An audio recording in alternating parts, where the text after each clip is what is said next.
Thank you.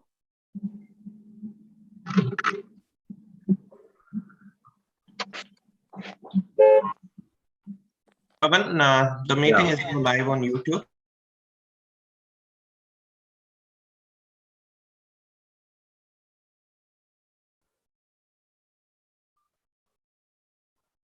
RSV, make me co-host or yeah, right. Thank you, RSV. So very good morning and warm welcome to all the participants. I'm Dr. Pavan Kumar, Secretary of Pediatric Academy of Telangana State, welcomes you all for this wonderful special mornings at TCB-PATSCON, the conference where the more than 1,000 delegates were registered and are going to have a beautiful academic feast from 3rd of December to 5th of December. We recently had a big sports festival yesterday, the Sunday, and it was a big, first of its kind, great event, which was uploaded by everyone. Now, these special mornings are really special in terms of the Heartfulness has joined, Heartfulness Institute USA India has created this platform for us with great eminent speakers from across the country, across the world actually. So they are going to discuss what are the key tools which will help us in making our life better and be the best version of ourselves. So I welcome from Heartfulness, Kalpana Sai to conduct the session. Thank you so much, Dr. Pavan. And I agree, we are always constantly trying to be better versions of ourselves and constantly growing. That's after all what life is about also. Good morning, everyone. I'm Kalpana Sai. I'm a representative of, one of the representatives of the Heartfulness Wellness team. And I am so happy to be hosting our conversation with Ms. Harshada Kulkarni and Ms. Kanchan Kulkarni as we talk about what it means to be a resilient pediatrician. That is the topic for today. So we are going to be talking about everything related to emotional well-being and promoting our emotional well-being. How can we address pain? How can we be aware of inner issues? How can we grow out of them? How can we deal with negative emotions? All of it, so much. I'm so looking forward to this rich conversation. Without any further ado, I would love to introduce our speakers, and I request Sister Sanjita to share her screen. So, Ms. Harshada Kulkarni is a director in KVK Healthcare LLP, Pune. The zeal of her life is empathetic design. She has handled multivarious roles of companies worldwide and multicultural clients. She is a user and customer-centered problem solver and a strong advocate of service and design thinking. And she loves traveling, music, photography, and art. Good morning, Ms. Harshada. So happy to have you here. Yeah. And I would also like to take this opportunity to introduce Ms. Kanchan Kulkarni.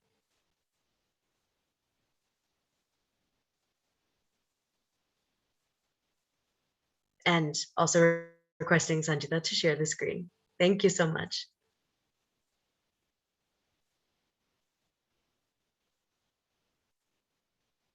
Okay, Ms. Kanchan Kulkarni is a relationship coach, master NLP coach, master hypnotist, and time paradigm shift practitioner.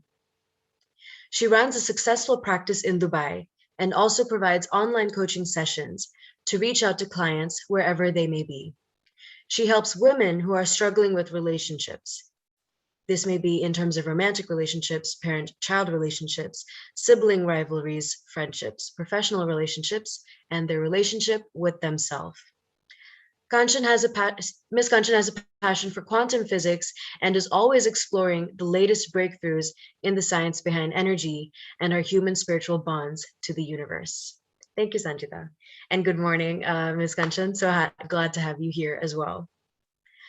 So before we enter this conversation, obviously we're talking about emotional well-being. And how can we know where it is that we want to grow, and how do we know how to promote ourselves if we don't know what exactly is a little off and what exactly is an issue that we all are dealing with? And that comes from awareness. So my first question would be to Ms. Kanchan, what are some indicators you think can kind of show us that something is a little off with us? There may be an issue that we're not dealing with. There may be a problem that we need to address. What are some, if I could put it in other words, red flags that we see in our behavior? Can you take us through that? Thank you. Sure. Morning, everyone. Morning, Kalpana. Definitely, that's a great question to start with. Always a place where, especially with mental health, people are still confused about, is something wrong with me? That's the number one question that I get asked. Am I going crazy? Why can't I handle this? I see everyone around me handling things, but I can't seem to handle it. So the first thing I would say, the first red flag, as you called it, would be the fact that this question has come up for you. If, we're happy, we're well-adjusted individuals, we're not going to think about what's wrong in our life. We're just going and things are happening the way we want them to happen. Yes, stresses and strains come through, but they're part of daily life. But when your mind starts to throw questions at you, such as, what's wrong with me? Why can't I deal with this? I'm not feeling okay. And mental health is still taboo all over the world. So there isn't a single place in the world today where people talk about it easily. And so it's not as well kind of taught to people. We're not told in school, for example, this is what you need to look out for. And it's only when you start suffering and you start struggling and you absolutely can't, manage your daily routine that you go out and you seek help. And what you need to do is go a lot earlier. So that's where these red flags come in. When do you know something is off? When you first think about it. So do not allow yourself to kind of come up with excuses and find ways, yes, but not in ways that dismissing what's going on within you. You've got to be able to answer the question. So the first part of the awareness comes from, why am I having these thoughts? And that really is what you need to be able to kind of accept more than anything else, because the first part of NLP, when we talk about dealing with the client's problems, is defining a problem. If you haven't defined a problem or accepted or acknowledged you even have one, there's no way you're going to find solutions for it. So if these thoughts are coming to you and they're coming to you regularly and you feel like you're constantly having to dismiss them because you can't deal with them, then that's definitely a red flag that you should not ignore. Talk to, again, maybe therapy is not for you, but here we're a panel of doctors, we're people who understand mental health probably better than the rest of the world. So especially for doctors, they are taught to kind of set aside their emotions when dealing with patients, because that makes them effective doctors. For them to be objective, they need to not be part of the problem. They do not need to engage emotionally. They need to step back and say, okay, this is what I'm going to do. So when you're going home, or you have time by yourself and you're thinking, I'm finding this difficult to handle every day. This is getting to me. I'm not able to kind of spend the time that I need to spend with my family, or I'm not able to spend the time that I need to spend with my patients. Definitely, I would say that would be the time that you say, okay, what can I do about this? So the second part of it is answer the question. Because again, we're taught to dismiss questions. The second red flag is if the question repeats itself over and over again, and you're not answering it, it's only going to come back stronger. So imagine it's like a pressure cooker. You're on, it's on heat. It doesn't start whistling right from day one, or right from as soon as you put it on fire. It will start, the pressure starts building up. So the more you dismiss your emotions, the more you dismiss your stress, the more you dismiss these questions, the stronger they're getting on the inside. And it's highly likely that there could be a situation where you could have a breakdown. So you've got to be able to assess how much of a problem this is. So the next red flag I would say is that if these thoughts are stopping you from being able to concentrate on things, whether it's personal or professional, then that definitely would be a red flag.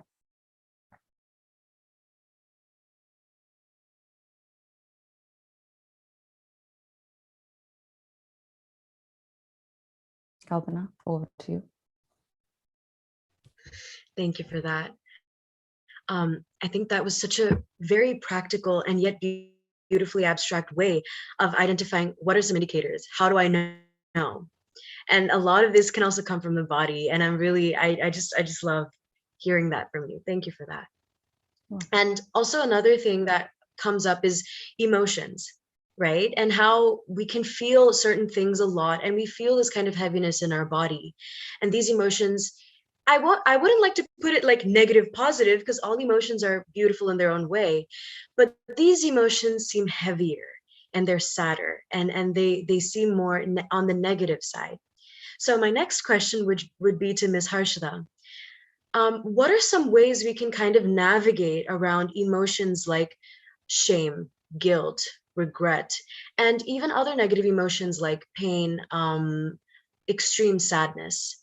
Can you walk us through that? Thank you. Wow. Yeah, sure, Kalpana. So good morning, everyone.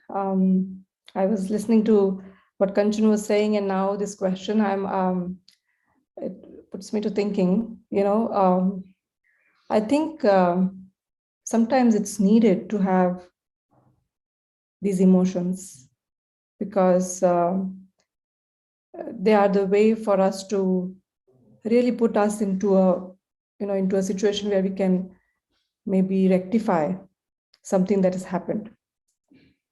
So, and emotions are a natural way of our expression, right? I mean, all of us are, we know that's the only way to sort of express. So whether they are, like you said, whether they are negative, positive, I don't want to also label them.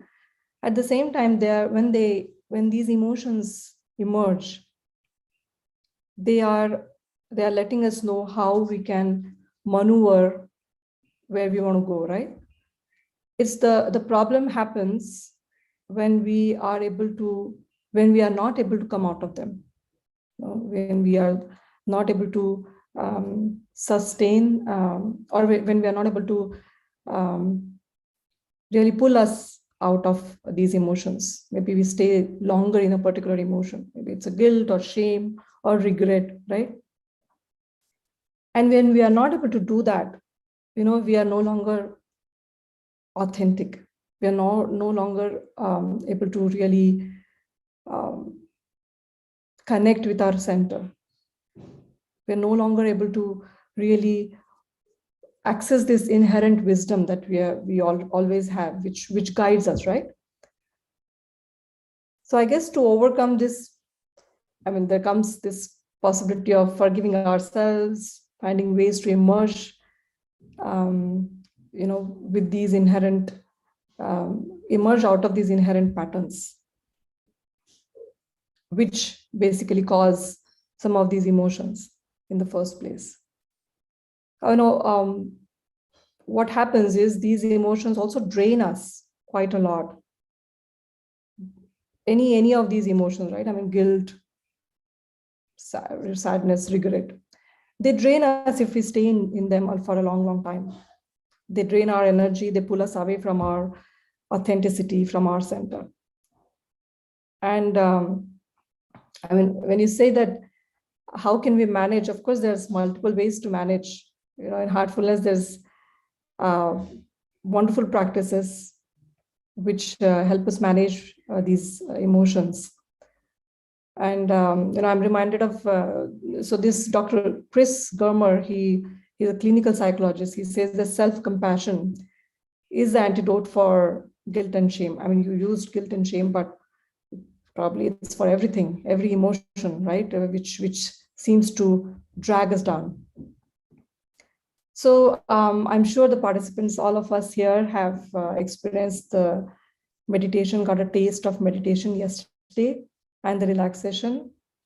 That's the first step, of course. But when we meditate with the yogic transmission under heartfulness, and when we practice this cleaning, which we are going to walk everyone through today, all of these complex emotions during the cleaning, what happens is all these complex emotions are, they surface to come out, to leave.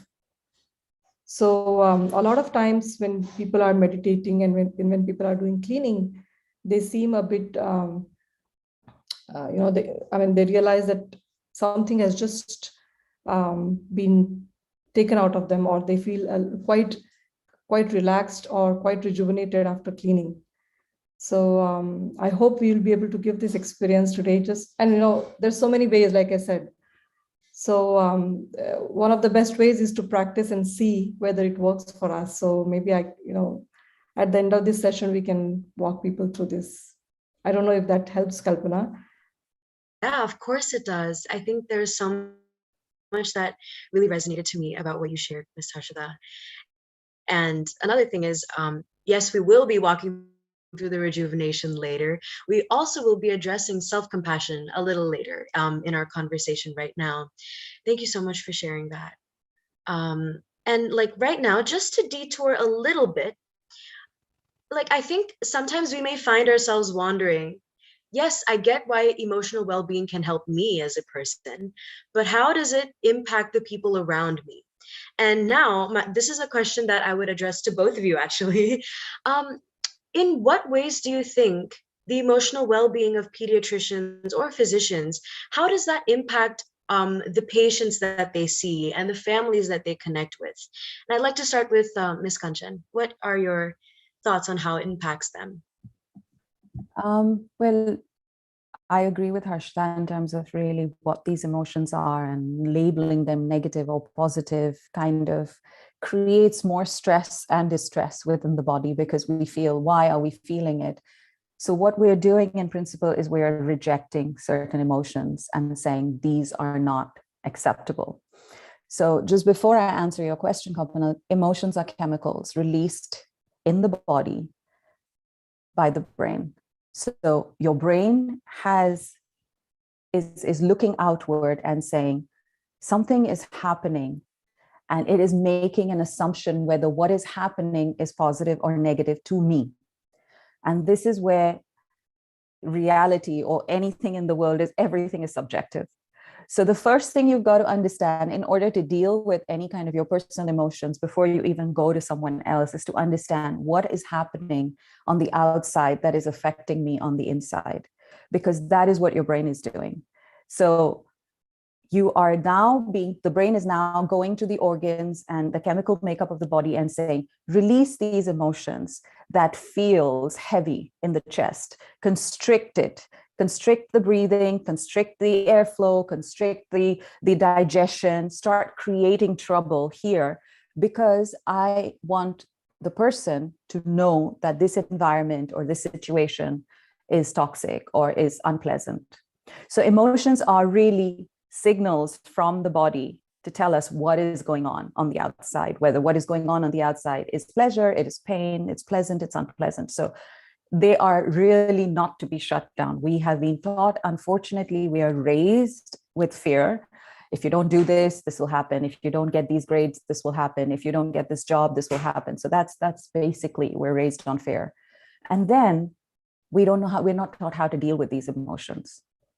So when you're talking about how your emotions affect your patients, the first thing you need to understand is, how are your emotions affecting you? What are they doing within your body that is causing pleasure or pain to you? And unless you understand that, you cannot understand how this is affecting others. Because the first thing we do, because of this suppression mechanism, because we haven't taught to deal with our emotions honestly, you shouldn't cry, you shouldn't air your dirty laundry, you shouldn't talk about, anything negative that's going on always. And especially now with social media, with how connected we are digitally, it's all about putting your best life forward, always talking about how perfect everything is, how good everything is. So that takes a toll, because what you're doing effectively is you are saying negative emotions have no place in my body, and something is wrong with me if I have them. And you are dismissing them. again, when you do not define the problem, you cannot find a solution for it because you are dismissing it. So what you're doing now is you have a chemical makeup which has an aura, an energy around it. It carries a vibration, and I'm not talking about this from only a holistic perspective. I am talking about this from a scientific perspective too. There are enough studies that have been done that talk about the vibrations you emit when you are in certain emotional states. And if you are not aware of the emotions you are carrying within you because you are dismissing them and saying, I'm fine, everything is okay, there's nothing wrong with me, you do not understand how those emotions are affecting your patients. And again, another set of studies which have been done, which talk about how a doctor's emotions and those vibrations that a doctor carries affects the healing of the patient. Once you shut one out, it's highly unlikely, I'm not saying it's impossible, but it's highly unlikely that you've got a really good way of shutting only certain emotions off. It's a switch. If you're suppressing, you're basically suppressing. And if you are expressing, you are expressing. So it means that if you are suppressing negative emotions, you're not aware of anything that's happening within your body. And therefore, you're not aware of what you're transmitting. So you may think you're okay on the outside, but you are struggling on the inside, and you are transmitting that to your patient. And that is hindering the healing process for you. Kalpana? Thank you so much for that. That was very thought-provoking. Yes, before I even say anything, Miss Kanchan, Miss Harshada, sorry about the name mix-up. What are your thoughts on it? Like, what would you like to share, how you see it? I totally agree with whatever Kanchan just said. It's natural when we, especially doctors are, they're just always pressed for time, right? All of us here must be experiencing it all the time. Always pressed for time, always, especially in India, I've seen that doctors especially are a lot more busier than anyone else in the world. So when dealing with the patients, it's like Kalpana was saying, Kanchan was saying, it naturally happens that you want to put your best face forward, right? You don't want to ever really be vulnerable, because you are healing others. You are able to you want to treat your patients in a way where they don't feel any emotions that you're undergoing at that point in time. So usually doctors tend to sort of postpone these emotions. And I have seen a lot of my friends who say, yeah, that's not, I'm fine, and it's fine, right? To be able to deal with the emotions in that particular way at that point in time. At the same time, I've seen that the effect of it is not known to the doctors, but it is felt by the patient. And when it comes to small children, I guess children are much more, they're much more sensitive than all of us, right? And they sense the environment, they sense the energy, like Kanchan was saying, much more than all of us do. So the effect of it is not really, probably not expressed by both sides, but it is felt. And that naturally tends to affect both sides. It is many times it's it takes just a phone call, right? Some disturbing phone call, and that sort of disturbs us in a particular way. We may not be able to we may not be able to take care of that particular emotion at that moment, but a patient comes in and we have to treat that patient. We have to be perfectly normal in front of the patient, but what's happening inside? Have we taken care of it? And if we haven't taken care of it, how has that energy transmitted in a particular way to the patient? So I don't know whether I need to speak more on this, but I guess, yes, it does affect the patients as well as the doctor, both of them. Yeah, I think patients, in terms of, as both of you shared, that energy that they can pick up on instantly. And also for us, the pain of having to not deal with certain things, that like how we covered that takes a toll on our body. And our mind and our soul. So thank you so much for both of you for sharing your insights on that. I think that was very enriching for me to hear. The next question was kind of circling back to self-compassion, which I mentioned we will be touching upon. And this is to Ms. Harshada. What is self-empathy to begin with? And why is it important? I guess, self-empathy is, empathy, this word itself, empathy, is quite interchangeably used sometimes, with sympathy, which is very tricky. But like the same discussion, right? We have been speaking about how it's very difficult for doctors to express themselves or take care of their emotions at the particular time of feeling those emotions. And I don't know whether they really get time to deal with these emotions later during the day. So, and also, like I said, empathy is also used mostly towards, when we talk in context of others rather than for ourselves, right? We say, yeah, you need to be empathic to them. So it's always about the other person, right? So, and we, especially doctors, when they are with the patient, they have to be completely with the other person to be able to understand their situation. So they are really empathic when it comes to their patients. That's why they are able to treat their patients so well. They have to be totally, fully focused with the patient, completely be listening to the patient's, whatever the patient is saying. Especially when it comes to kids, they have to be even more empathic, right? Because kids, it's tough to handle kids. I cannot imagine how doctors really continuously see so many patients who are different kinds of kids. They're able to manage them, eliciting all the everything, every detail about the treatment they need to give, all the problems that the kids are facing. But I'm guessing that a lot of times we tend to not pay attention to our own selves. In all this, we tend to not be compassionate to ourselves. We don't spend any time with ourselves to be able to understand ourselves. And that is where self-empathy comes into picture. Self-empathy is nothing but spending some time with ourselves to just deep dive within ourselves to understand, where am I coming from at this moment? What's happening within me?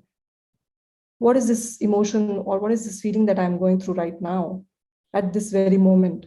And what could be the need, at this very moment for me, which is alive in me, right?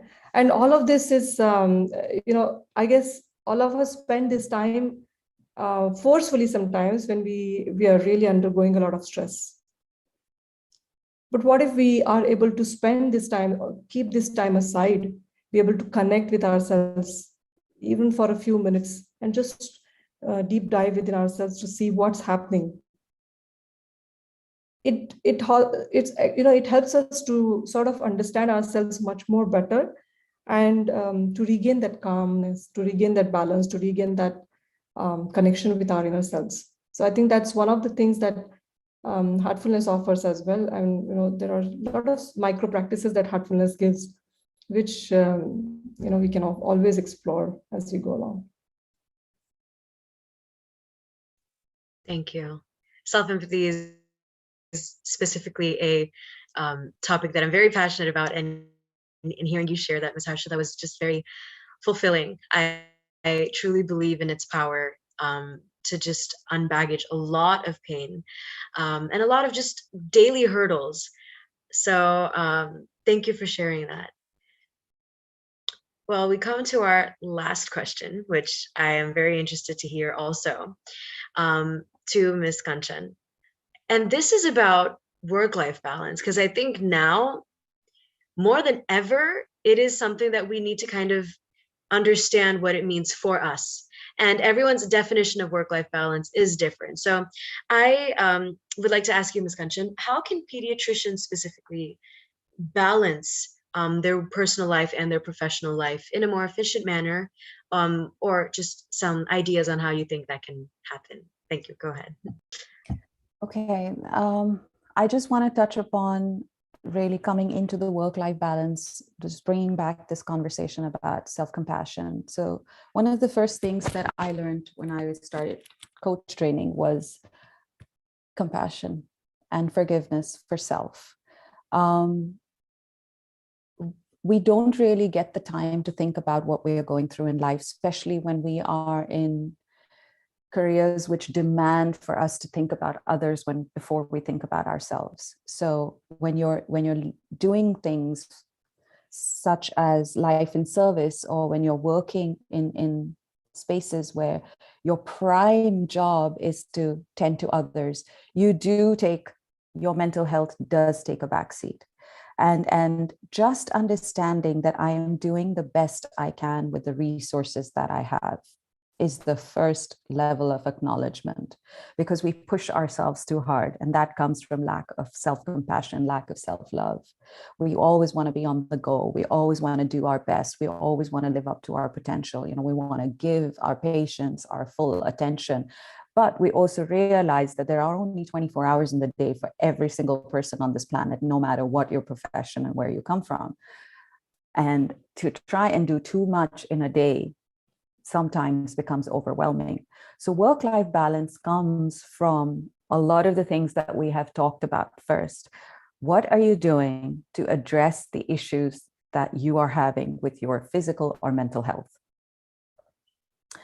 Because it's not about work-life balance. This is also about your personal health. So if there's no balance, if you are a person who's constantly giving and who has no time to sit and say, I need to replenish myself, because you cannot give from an empty cup.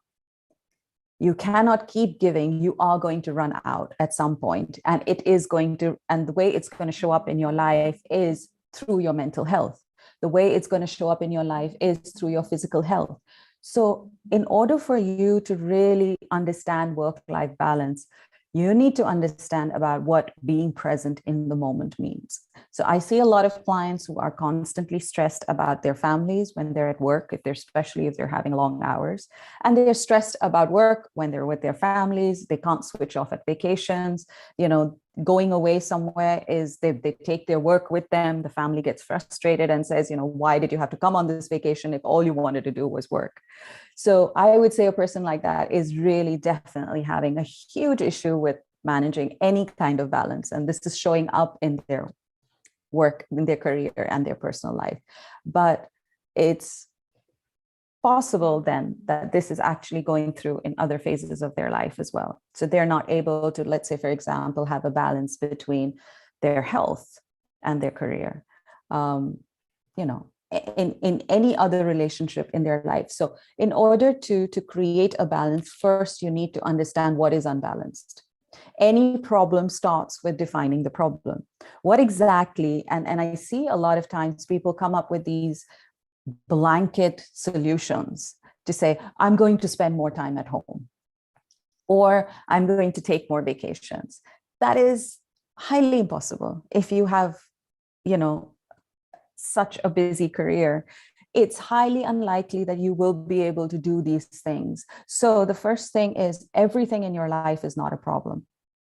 So if you can't define the problem, start picking out the things that are not a problem, that are not causing a problem in your life in terms of balance. And then so it's either by a process of, either you know what the problem is, or you can come to it by a process of elimination to say, okay, this is not a problem. This is going fine. This part of my life is perfectly okay.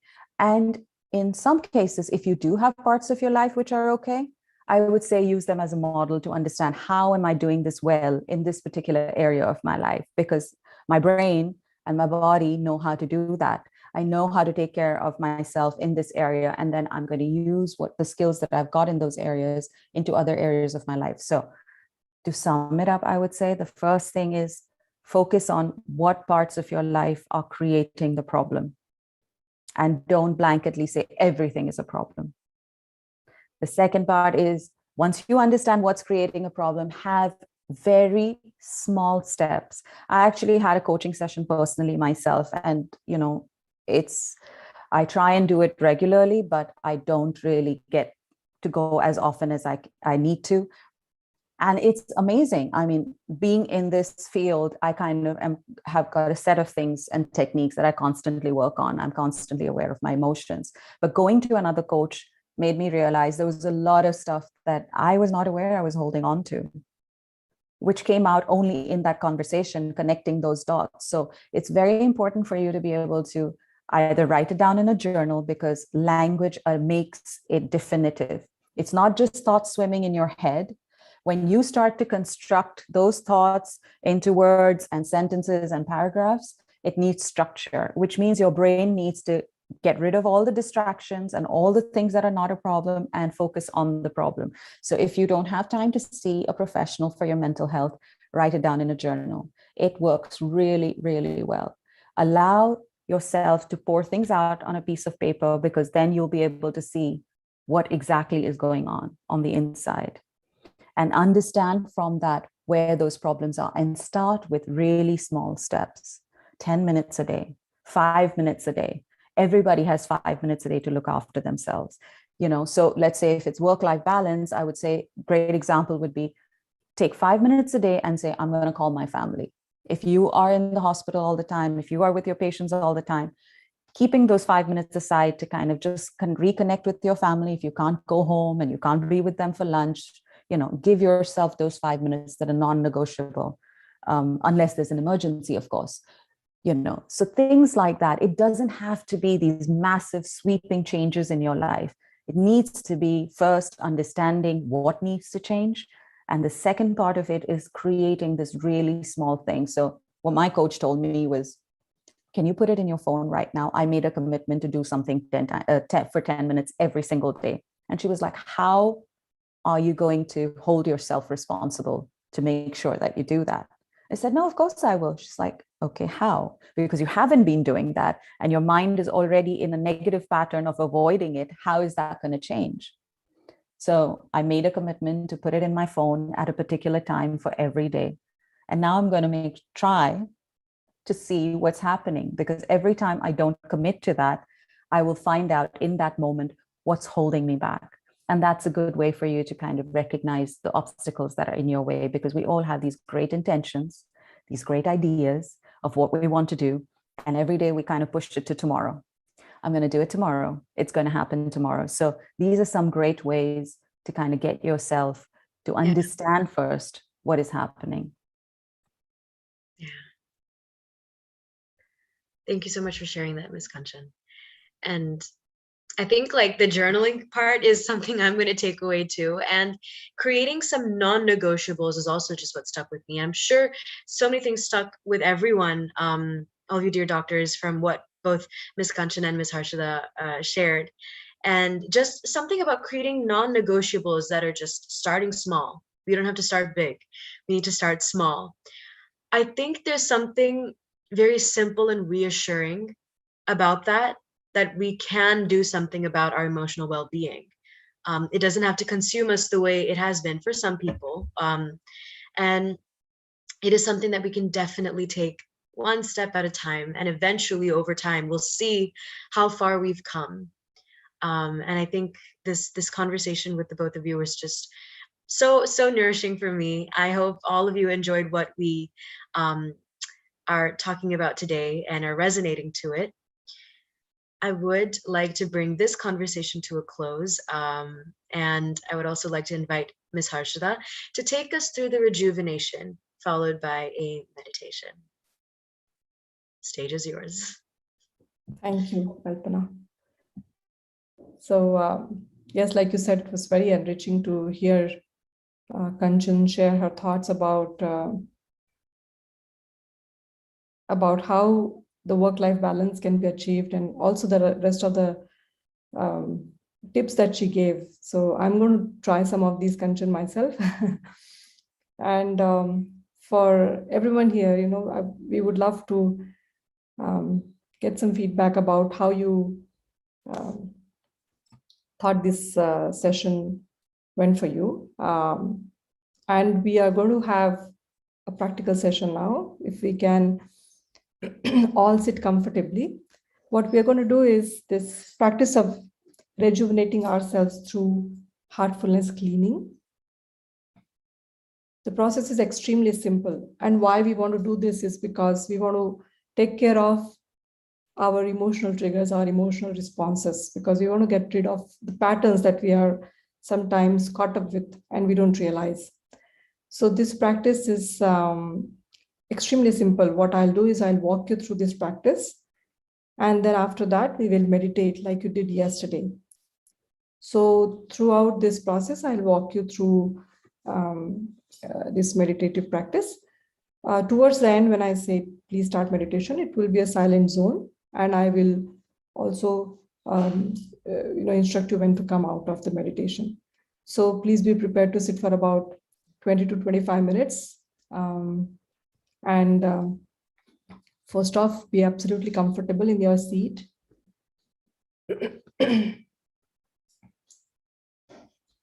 Please close your eyes very gently and softly.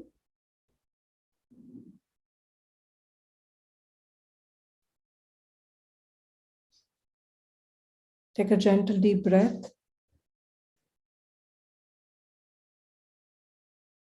And let go very slowly.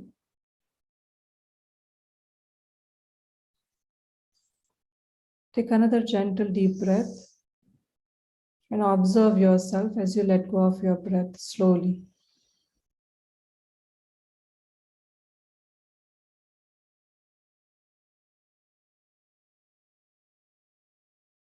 Become aware of your body and relax.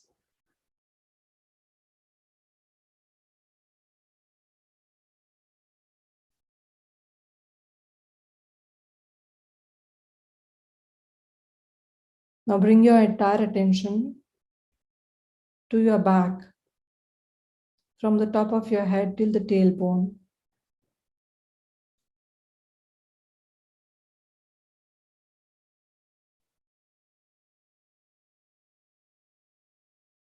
To begin the process of cleaning, imagine that all complexities, impurities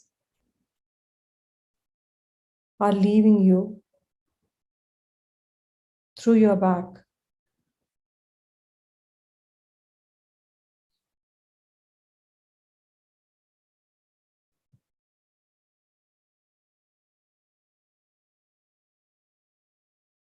Any complexities, impurities that may have been accumulated are leaving your system through your entire back in the form of smoke or vapor.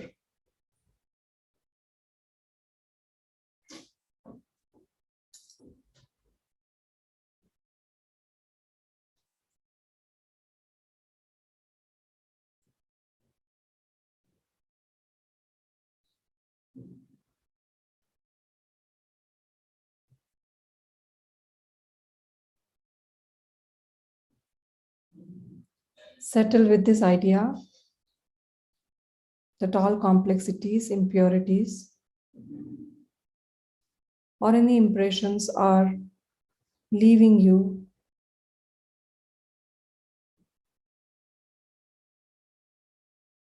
through your entire back in the form of smoke or vapor.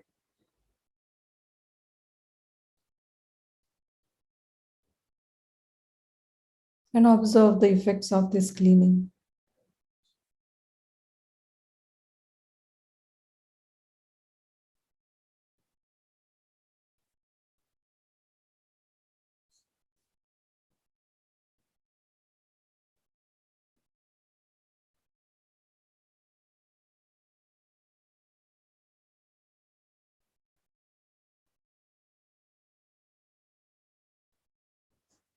As you let go of these complexities and impurities, do not dwell on any specific happenings or events of the day. Simply let everything go.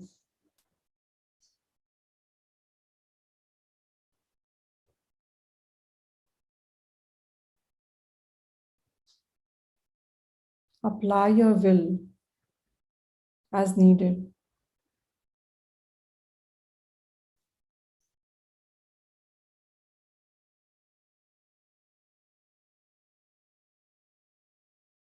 This is an active yet gentle process.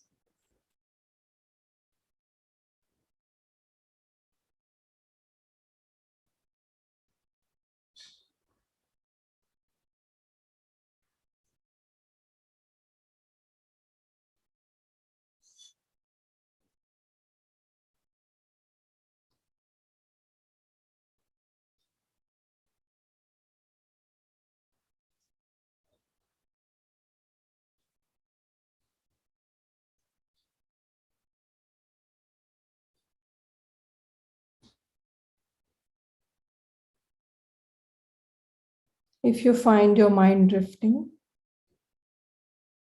very gently remind yourself that you are cleaning and bring your focus back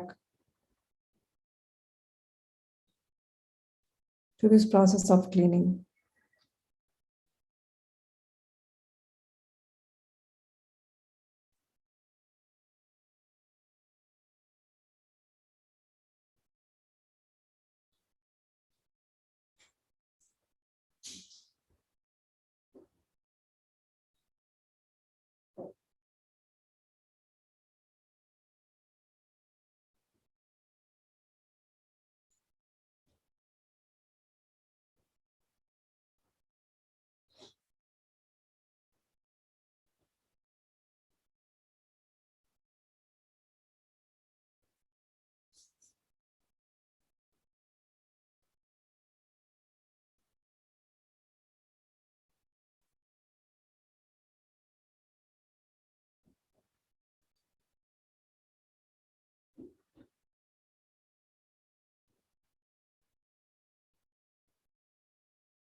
When you do this at home,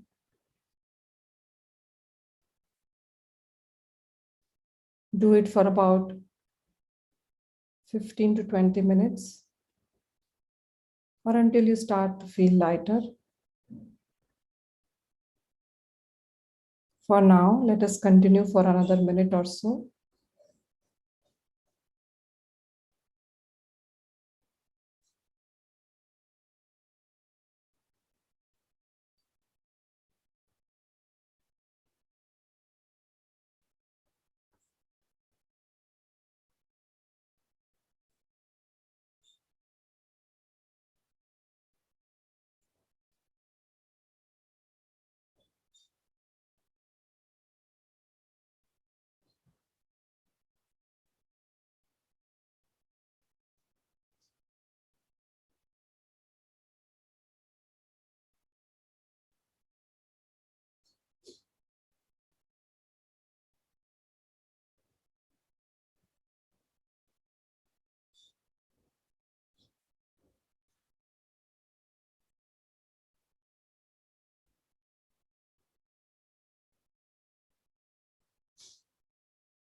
The complexities, as they leave you, you start to feel simple.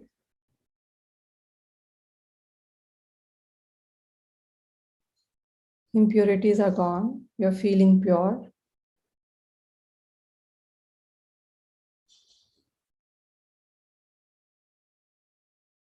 Impressions are gone. You're feeling lighter.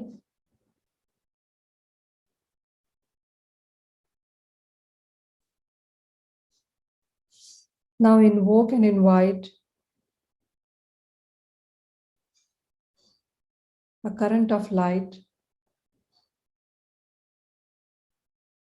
of simplicity and purity, enter your heart from the front.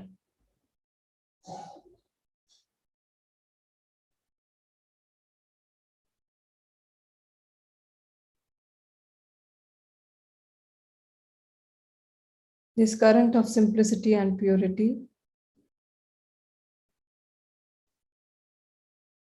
enters your heart and starts to spread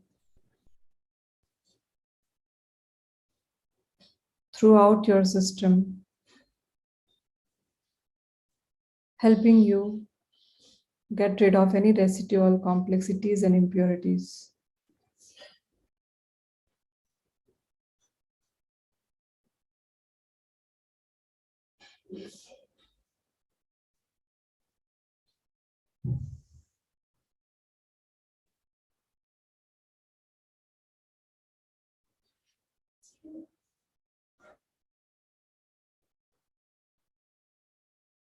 Every nook and corner of your system is being filled with this current of simplicity and purity, making you feel completely rejuvenated.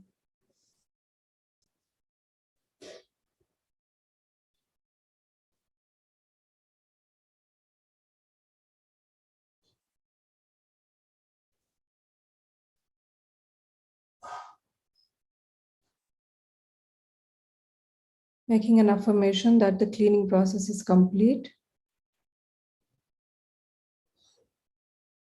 Let us keep our eyes closed.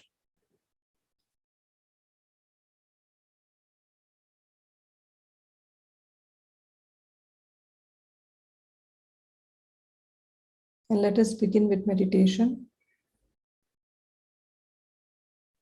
Gently bring your entire attention to your heart.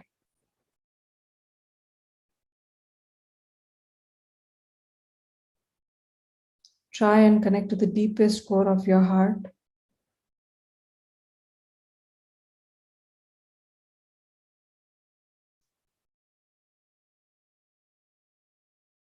The source of light, which is already present, is illuminating you from within. And it's pulling your entire attention inward.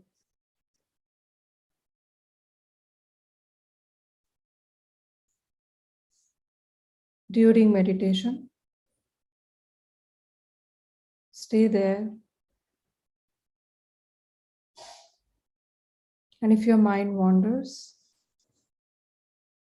very gently bring it back to the source of light in your heart.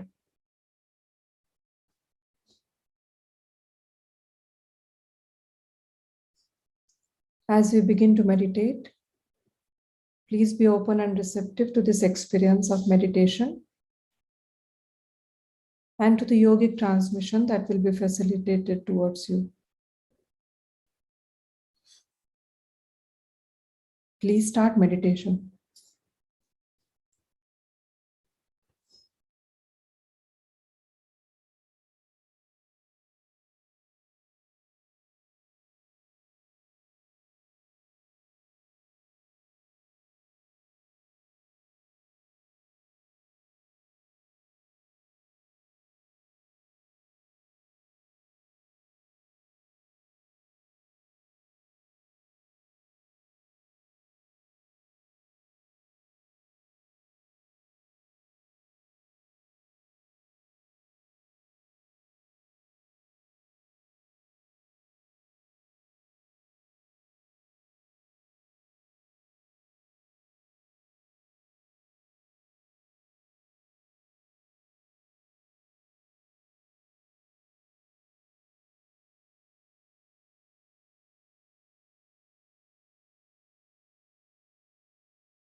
That's all.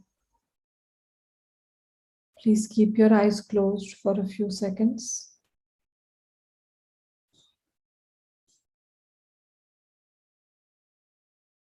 Observe how you feel at this very moment.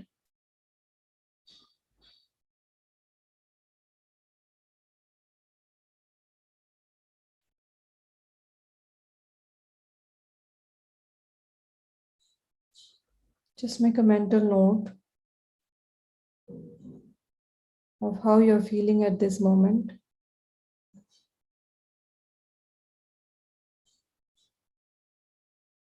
And if you can see if it has shifted from the time you started the meditation.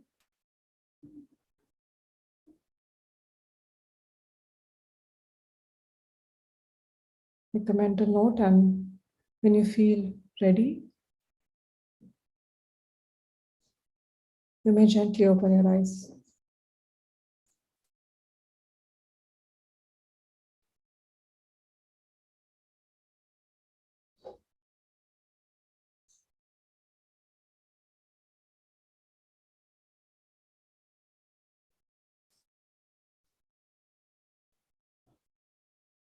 It would be wonderful to know how you're feeling at this moment. If you could share in the chat box.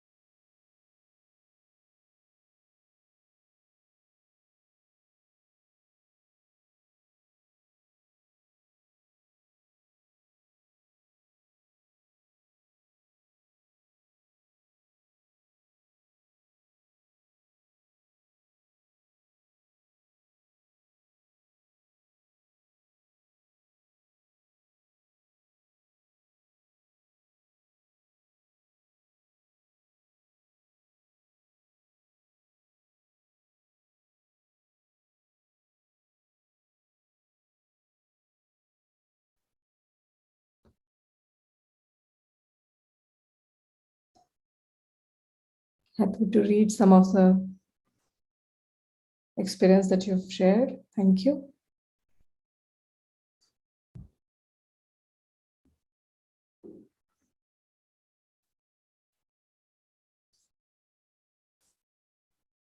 This heartfulness cleaning process is extremely effective when we are able to practice it daily. It lets us use our willpower to let go of any complexities, especially when it comes to the emotional burdens that we carry without realizing about them.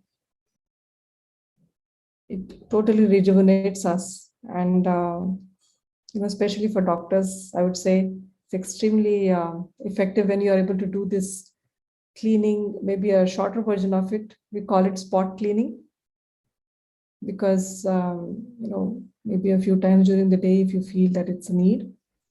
Apart from that, this practice, if you do it in the evening, it's really effective. So thank you for this great opportunity to meditate with you.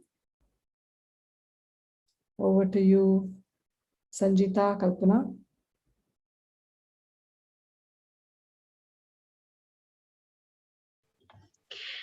Thank you, Ms. Harshila. I really felt very, very connected to myself and very in tune with how I wanted to start my day. Thank you for that. I invite Sister Abhirami to share a short passage with us.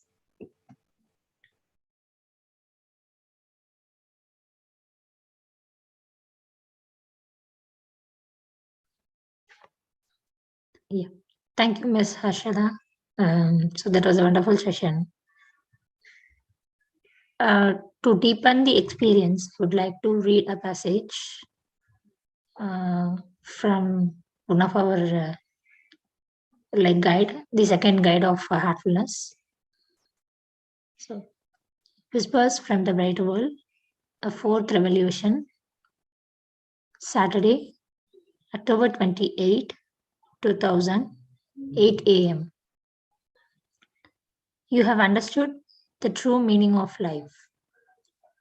On this point, one can say that your incarnation is successful. You know what you must do and where you must go. A lot of your fellow creatures have not reached that point. Understanding how and why is an advantage, but one still has necessarily to go in the right direction. To hold one's course in spite of everything denotes great wisdom. In your tormented civilizations, a lot of human beings are totally confused and lose their sense of reality. All is artificial and misleading. We are constantly assailed by aggressive pictures and sounds. It is not easy in such conditions to keep one's balance. Inner peace is accordingly threatened by this dangerous pervading excitement. All is disconcerting, all is disconcerting for man who moves away from true values as he is caught in the pseudo culture. Wise men who manage to protect themselves are commendable. Nomads who advance in the desert have to fight against natural elements. They know what to keep to. They are not cut off from life, from this presence that lives in them are hardly puts up with the jumble to modern life. The true nature of each one can emerge in spite of all in this mad world. It is the challenge that today's man has taken up. Babuji. Thank you, Sanjita, for share screening. Thank you, Abhirami. Thank you for that. I invite Sanjita to share a video on our CME programs, continuous medical education.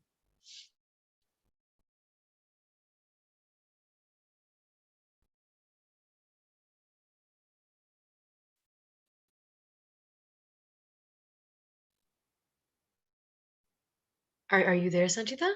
I mean, can you hear me?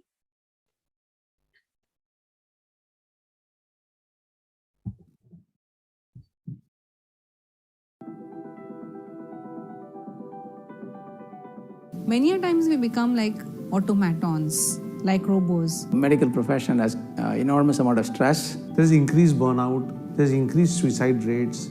Doctor was a friend of the family. That with industrialization has changed. So now doctors are treating patients, they're not trying to heal patients. You don't have that empathy to connect. And this is the thing that we are trying to introduce through the CME.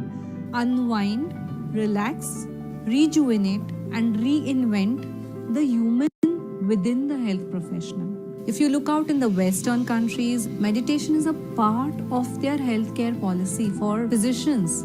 The condition which is given to you by meditating for some time can be carried over into your work span. We have a few published trials which show benefits of heartfulness meditation. Our programs are accredited by the American Medical Association, and we are partnering with Annenberg Center for Health Sciences. We have been doing this program both in the US and also in India, in the Middle East as well.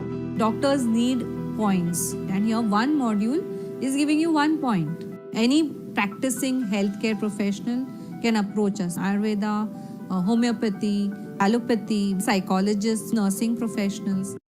This program is basically designed to heal the doctor himself.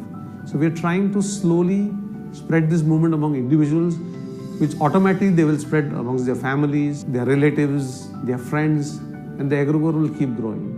CME actually means contemplate, meditate, and evolve.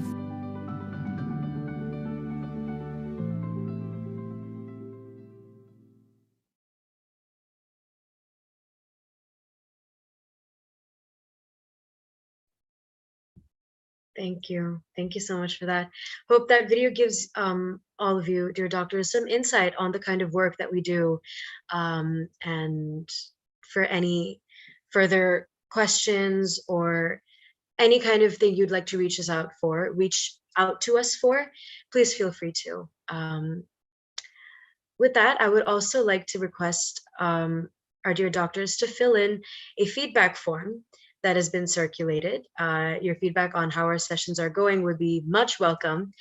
Thank you. And I just want to sign off by saying, and before I hand it over to Dr. Pavan, that this conversation with Ms. Kanchan and Ms. Harshada was just so amazing for me. And taking it through the cleaning also was, again, as I said before, a beautiful way to start my morning. And I hope all of you, dear doctors, enjoyed what we came here with today. And yes, with that, I say thank you so much. Have a great day. Over to you, Dr. Pavan. Yeah, thank you so much. Thank you so much, Kalpana, for moderating the session, and also fantastic deliberations by Dr. Kanchan Kulkarni and Harshada Kulkarni.